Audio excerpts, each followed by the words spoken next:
নমস্কার বন্ধুরা, পিঁপড়ে কিচেনে স্বাগত। আজকের রেসিপি ভাপা পিঠা। দারুণ স্বাদের এই ভাপা পিঠাটি যে কোনো পাত্রেই আপনারা তৈরি করে ফেলতে পারেন। তার জন্য লাগবে চালের গুঁড়ো, নারকেল আর গুড়।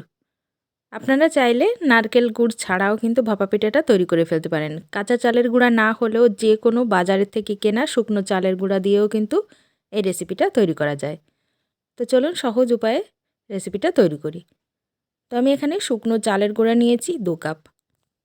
আপনারা এই মাপটা ঠিক রাখার জন্য যে কোনো কাপ বা বাটি সেট করে নেবেন, তাহলে একদম পারফেক্টভাবে পিঠাটা তৈরি করে ফেলতে পারেন। এবার দিয়েছি আধা চামচ লবণ। লবণটা দেওয়ার পর চালের গুঁড়োর সাথে খুব ভালো করে মিশিয়ে নিতে হবে। এই কাজটা অবশ্যই হাত দিয়ে করতে হবে, হুইস্ক দিয়ে করলে কিন্তু পিঠাটা ভালো তৈরি হবে না। এখন নিয়েছি উষ্ণ গরম জল। 1 কাপ উষ্ণ গরম জল নিয়েছি, তার থেকে আধা কাপ জল আমি এখানে অ্যাড করে দিলাম। 2 কাপ চালের গুঁড়োর জন্য আধা কাপ জল কিন্তু একদম সঠিক মাপ। শুকনো চালের গুঁড়ার জন্য এই মাপটা বলেছি। যদি কাঁচা চালের গুঁড়া হয় তাহলে কিন্তু জলের পরিমাণটা কম লাগবে, এতটাও জল লাগবে না। এবার হাত দিয়ে খুব ভালো করে এরকম চেপে চেপে মেখে নিতে হবে, যাতে চালের গুঁড়াটা একদম ঝুরঝুরে হয়ে যায়। আমি পারফেক্ট জলের মাপ একবারেই দেখিয়ে দিয়েছি। আপনারা অল্প অল্প করে জলটা এর ভিতরে ব্যবহার করবেন আর ভালো করে হাত দিয়ে মেখে নেবেন। দেখুন আমি ঠিক যেভাবে এভাবে মেখে নিচ্ছি, এভাবেই কিন্তু কাজটা করতে হবে। বেশ 2 থেকে 3 মিনিট ভালো করে মেখে নেওয়ার পর দেখতেই পাচ্ছেন কত সুন্দর ঝুরঝুরে তৈরি হয়ে যাচ্ছে। যদি একটু দলাপাকা থাকে কোনো ব্যাপার নেই, এরকম থাকলেই কিন্তু পিঠাটা ভালো হবে। এবার এটাকে রেস্টে রেখে দেবো 10 মিনিটের জন্য ঢাকনা দিয়ে। যেহেতু শুকনো চালের গুঁড়া, তার জন্য জল দিয়ে মেখে ভালো করে রেখে দিলে 10 মিনিট খুব সুন্দরভাবেই কিন্তু সেট হয়ে যাবে। এবার একটি ছাঁকনি নিয়েছি, তার ভিতরে অল্প অল্প পরিমাণে চালের গুঁড়াটা দিয়ে দিচ্ছি আর খুব ভালোভাবেই কিন্তু ছেঁকে নিতে হবে। যেহেতু জল দেওয়া আছে তাই এটা কিন্তু ছাঁকলে হয়তো না ঘষা পর্যন্ত গুঁড়িটা নিচে থেকে বের হবে না, সেজন্য হাত দিয়ে একটু ঘুরিয়ে ঘুরিয়ে এটাকে ভালো করে চেলে নিতে হবে। চেলে নেওয়াটা অবশ্যই জরুরি। চেলে নেওয়ার পর দেখুন গুঁড়োটা কিন্তু খুব সুন্দরভাবে তৈরি হয়ে গেছে। এখন এখানে নিয়েছি 1 বাটি নারকেল আর সাথে নিয়েছি গ্রেট করে রাখা গুড়। পিঠা তৈরির জন্য এখানে একটি বাটি নিয়েছি, তার ভিতরে দিয়ে দিলাম অল্প পরিমাণ শুকনো চালের গুঁড়া, তার উপরে দিয়ে দিলাম চেলে রাখা চালের গুঁড়া, তার উপর দিয়ে দিয়েছি গ্রেট করে রাখা গুড় এবং কুড়িয়ে নেওয়া নারকেল। তার উপর দিয়ে আবারও দিয়ে দিচ্ছি কিছু পরিমাণ গ্রেট করে রাখা গুড়।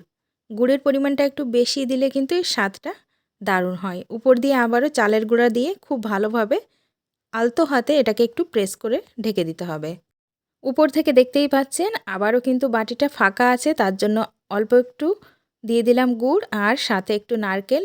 তার উপর দিয়ে বাটিটাকে সম্পূর্ণরূপে ঢেকে দিলাম চালের গুঁড়া দিয়ে।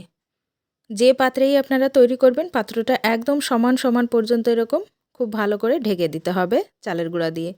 ফাঁকা থাকলে কিন্তু পিঠাটা ভালো তৈরি হবে না, হয়তো আপনি যখন এরকম দেবেন পিঠাটা তৈরি করার জন্য তখন পিঠাটা ভেঙে যাবে আর ভালোভাবে কিন্তু পিঠাটা তৈরি হবে না। আমি এখানে হাঁড়ির ভিতরে পিঠাটা তৈরি করছি, আপনারা চাইলে যে কোনো পাত্রেই পিঠাটা তৈরি করে নিতে পারেন। দিয়ে দিয়েছি আধা হাঁড়ি পর্যন্ত জল আর তার উপর দিয়ে একটি পরিষ্কার কাপড় দিয়ে ভালো করে বেঁধে নিলাম। একটা সুতির রুমালের ভিতর বাটিটাকে উল্টো করে রেখে এভাবে করে বাটিটা তুলে নিতে হবে পিঠাটা রেখে। এবার মুখটা একটুখানি রুমালটা দিয়ে ঢেকে দিয়ে উপর থেকে ঢাকনা লাগিয়ে ঘড়ি দেখে পাক্কা 1 মিনিট ওয়েট করতে হবে। পাত্রের জলে ভালো করে ভাপ উঠে গেলেই কিন্তু পিঠাটা দিয়ে দেবেন আর তারপর গ্যাসের ফ্লেমটা মিডিয়ামে রেখে 1 মিনিট ওয়েট করলেই পিঠাটা তৈরি হয়ে যাবে। 1 মিনিট পর ঢাকনাটা খুলে নিলাম আর রুমালটাও একটু খুলে দেখিয়ে দিচ্ছি কত সুন্দর পিঠাটা কিন্তু তৈরি হয়েছে। অনেকেরই কিন্তু এভাবে পিঠা তৈরির সময় পিঠাটা ভেঙে যায় বা পারফেক্টভাবে পিঠাটা তৈরি হয় না। তাই মাপ সঠিক রেখে এভাবে আপনারা বাড়িতে তৈরি করে দেখবেন, আপনাদের পিঠাও খুবই সুন্দর তৈরি হবে। তো আমি এখানে 3টি পিঠা তৈরি করে নিয়েছি আর আপনাদেরকে দেখিয়ে দিচ্ছি পিঠাগুলো ঠিক কতটা সুন্দর হয়েছে। এরকম পিঠা তৈরি করলে কিন্তু অনেকটা টাইম পর্যন্ত এটা সফট থাকে। প্রায় 6 থেকে 8 ঘন্টা পর্যন্ত পিঠাটা কিন্তু একদম নরম তুলতুলে থাকবে, তারপরে হয়তো ধীরে ধীরে শক্ত হতে পারে। দারুণ স্বাদের ভাপা পিঠার রেসিপিটি বাড়িতে তৈরি করে দেখতে পারেন। আশা করছি সবার খুবই পছন্দ হবে। কেমন লাগলো রেসিপিটা কমেন্টস করে জানাবেন। চ্যানেলে নতুন হলে সাবস্ক্রাইব করে রাখবেন এরকম সহজ রেসিপি পাওয়ার জন্য। ভিডিওটা ভালো লাগলে বন্ধুদের সঙ্গে শেয়ার করতেও ভুলবেন না। পিঠাটা উল্টে পাল্টে আপনাদেরকে দেখিয়ে দিলাম কত সুন্দর পিঠা তৈরি হয়েছে কোনো রকম ভাঙা ছাড়াই। আপনারা এভাবে তৈরি করে দেখুন, আশা করছি সবার পিঠা পারফেক্ট তৈরি হবে। তো আজকের মতো এই পর্যন্ত, দেখা হবে অন্য রেসিপিতে। ততদিন ভালো থাকবেন, সুস্থ থাকবেন, বাই।